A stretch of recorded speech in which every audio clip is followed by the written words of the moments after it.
to rally support behind a Hail Mary effort to repeal and replace Obamacare. And after several failures ranging from simple repeals to skinny plans, as they were called, this effort could be the most extreme yet. Our congressional correspondent Phil Mattingly is up on Capitol Hill. Phil, this bill would make major changes to Medicaid funding, pre-existing conditions coverage, while transferring more of the decision-making power to the states, taking those decisions away from the federal government. Talk about the new plan, where support stands right now, and why the process seems to be very much rushed this time.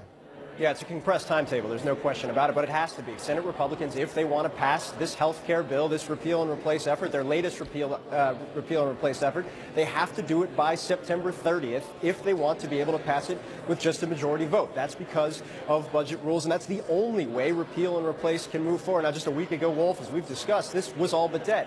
Now it's back, and it's extremely important for senators right now to try and get their heads around this. That's exactly what they're doing behind me. They're in a closed-door meeting right now. The vice president is in there working through the details. As you noted, this is a significant, almost dramatic shift in how the U.S. does health care, how the systems would be worked out. Now, there are a couple of things that you will find very familiar to past Republican plans. It repeals the independent mandate. It repeals the employer, or the individual mandate repeals the employer mandate. It also would put an end by 2022 to Obamacare's Medicaid expansion, would also effectively defund for one-year Planned Parenthood. Now, here's where things get different, and I think this is why you see Republican senators right now really trying to get their heads around what it would do.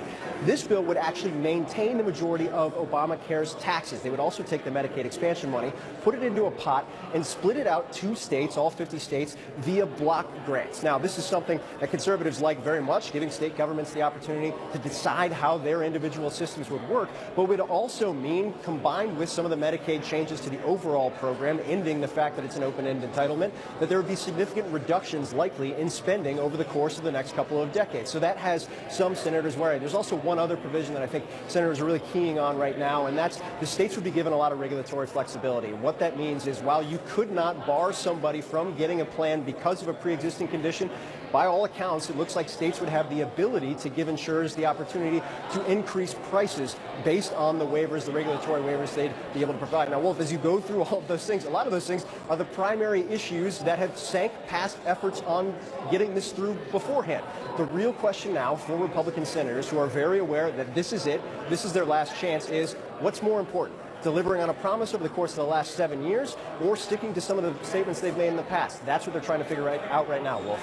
They can't afford to lose more than 2 Republican senators. Doesn't look like any Democrats are going to vote for it. They lose more than 2. It's over once again. We'll see what they can do. The White House clearly supporting this last-ditch effort. If it were to pass the Senate, were to pass the House, the president would sign it into law. We'll have much more on that coming up. There's other news that we're following right now. Ahead of President Trump's tough talk at the United Nations today, CNN is learning that the U.S. is now considering shooting down North Korean missiles, even ones that don't necessarily threaten the U.S. or its allies. The Secretary of Defense, James Mattis, warning today that North Korea is, quote, intentionally doing provocations that seem to press against the envelope for just how far they can push without going over some kind of a line in their minds that would make them vulnerable. I want to bring in retired Colonel Steve Warren to talk about this. He's our CNN military analyst. What would the point be of shooting down a missile that North Korea launches if it weren't aimed at Japan, South Korea,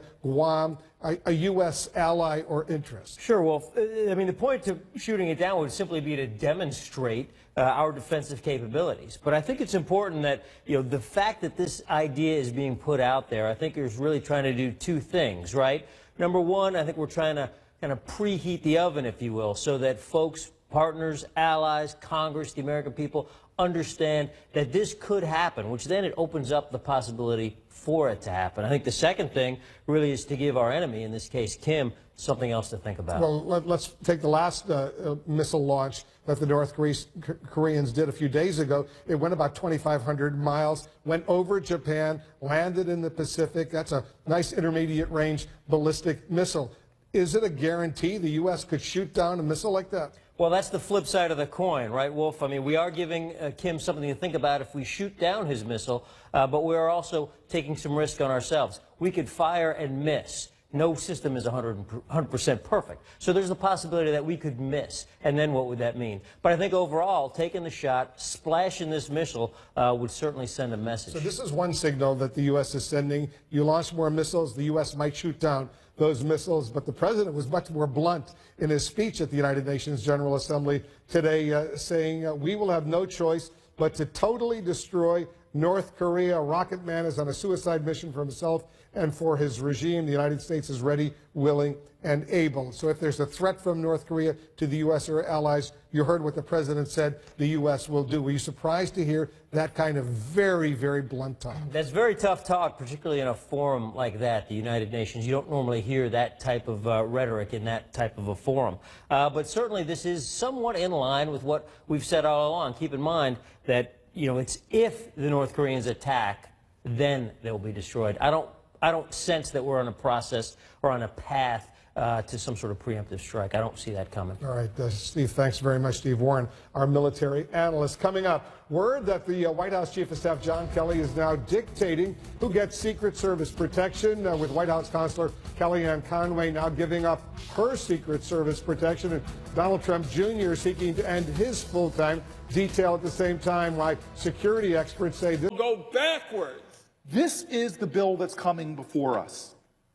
This is the threat right now to our nation and to millions of people. It's just another version of the same old cruel, heartless, shameless plan that Republicans have spent the last 8 months trying to jam down the throats of the American people. That urgent tone by Senate Democrats is quite telling. They know a last-ditch Republican effort to replace Obamacare has a chance of getting the necessary 50 votes. You're looking right here, live pictures outside the Capitol. That's Cory Booker, the Democratic Senator of New Jersey. Again, another rally, this speaking out against a proposal. It's sponsored by Republican Senators Lindsey Graham and Bill Cassidy. Now, that proposal still doesn't have enough votes, but it's pretty close. If it became law, here's what it would do. It would dramatically shift big health care funding and coverage decisions to states. It eliminates, for example, both the individual and the employer coverage mandates in Obamacare. Federal subsidies disappear. Instead, states would make coverage rules using lump sum block grants and Medicaid money. It also would be up to the states to decide whether insurance must keep or allowed to change or even in some cases eliminate coverage mandates now in Obamacare. Now, we know the Democrats don't like it, but the political math depends on Republicans, who can only afford to lose 2 votes in the Senate. Count Rand Paul as 1. A yes vote keeps Obamacare in place forever. But this is not a repeal bill. This is sort of, hey, we're going to take Obamacare, replace it with Obamacare, but we're going to let the states have a little more power in how we spend it, but we're going to keep the taxes and keep the spending. This is probably deja vu to many of you out there in the country. The Republicans have tried several times in the past 8 months to pass an Obamacare repeal or replace bills they call repeal that aren't quite repeal, but at least would replace. How urgent is this? We'll show you some pictures just moments ago. Vice President Pence was at the United Nations with the president. He came back to Washington for the weekly Republican Senators Luncheon. With him right there, Senator Lindsey Graham of South Carolina, one of the sponsors of this piece of legislation, who has been doing what we call the whip count here in Washington, counting around, seeing how many votes he needs. They are now going to that lunch to try to sell this bill. We are told by sources on Capitol Hill, help me here at the table, to take this quite seriously, that, now they were close before, but that they're at least close again. So other than Rand Paul, who's already announced that he's a no, I spoke to Senator Susan Collins yesterday, and she sounded very skeptical about this bill. She said she's worried about what it would do to Medicaid in her state. She's worried about what it would do to coverage and how it would affect the insurance market in Maine. She also said it's procedurally a problem that the CBO is not going to put out a full analysis of what this bill would mean for insurance coverage and what it would mean for the deficit. They're just going to give a red light or green light as to whether it applies, can be done under reconciliation rules. She's one of them. Lisa Murkowski also yesterday said she's doing her due diligence. She's speaking to her governor, who, by the way, came out criticizing this bill today. And John McCain, a critical vote, the decisive vote last time, who told some reporters yesterday that he's still concerned about the process. He wants it to go through regular order, but he did not shut the door. Right, so they've scheduled a hearing, at least one hearing. I think they may schedule 2 hearings to try to satisfy. It's not exactly the regular process, but to try to Senator McCain, we're going to have a hearing, 2 hearings. People can talk about this. That's to try to get that. The governor of Arizona did come out for it. I was told yesterday McCain is trying to get to yes, but he's not there yet. The question becomes, so we have to stalk Lisa Murkowski, we have to stalk John McCain. I don't mean that either. in a literal sense. But they are the two key votes here. Again, it's going to come down to them. The policy argument, Susan Collins says, no, Medicaid, still, same issue. Lisa Murkowski having that same conversation with herself. Leaves to uncertainty for people who rely on the Medicaid expansion money for coverage in their states. For the political argument for Republicans is, we have to do this. We've promised for 7 years we're going to do this. How do we go into 28 term? What's going to win, the policy concerns or the political imperative?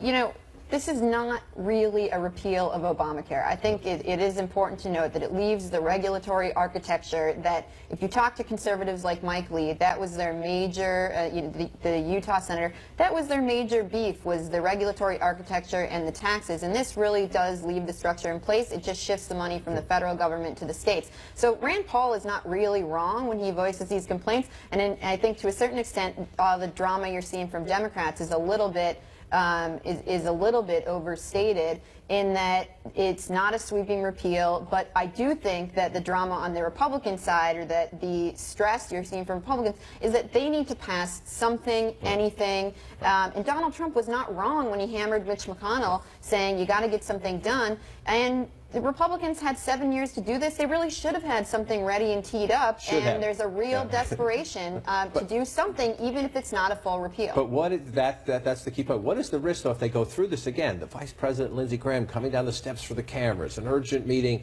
saying we're just one vote short. Can they really look worse than they've already looked on this? I guess that's the question. They've got nothing to lose. They've already shown themselves to be completely ineffectual on this, and I do think the rationale that you were talking about, that they have to do something, does move the vast majority of Republicans here. The problem is that for the swing votes that they need for Lisa Murkowski and Susan Collins, they're not going to be swayed by that. They've already shown that they're not going to just grab anything that's called a repeal and say this is a win.